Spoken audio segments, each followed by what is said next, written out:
ഇന്ന് ഒക്ടോബർ 24. സ്നേഹപരിഹാര ചൈതന്യം തിരുസഭയിൽ സ്ഥാപിതമായിട്ട് 150 വർഷങ്ങൾ തികയുന്നു. 1875 ഒക്ടോബർ 24 നേപ്പിൾസിൽ മദർ ഇസബെല്ലയാൽ സ്ഥാപിതമായതാണ് തിരുഹൃദയ പരിഹാര സന്യാസിനി സഭ. ഈ ജൂബിലി വർഷത്തിൽ പരിഹാര സന്യാസിനികൾക്കും ദൈവജനത്തിനും ഏറെ അനുഗ്രഹപ്രദമായ ഒരനുമതി പരിശുദ്ധ പിതാവ് ലെയോ 14 പാപ്പ നൽകിയിരിക്കുന്നു.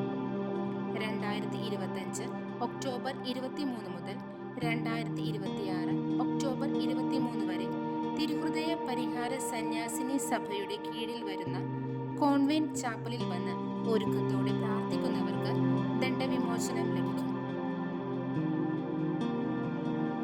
ഈശോമിശിഹായുടെയും പരിശുദ്ധ കന്യകാമറിയത്തിന്റെയും സകല വിശുദ്ധരുടെയും പുണ്യയോഗ്യതയിൽ നിന്നാണ് തിരുസഭ ദണ്ഡവിമോചനം പ്രദാനം ചെയ്യുന്നത്.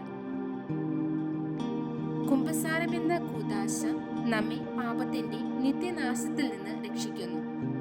നിത്യനാശം അഥവാ നരകം നമ്മുടെ മുൻപിൽ നിന്ന് മാറിപ്പോയാലും പാപത്തിന്റെ കാലികമായ ശിക്ഷ നാം പൂർത്തിയാക്കേണ്ടതുണ്ട്.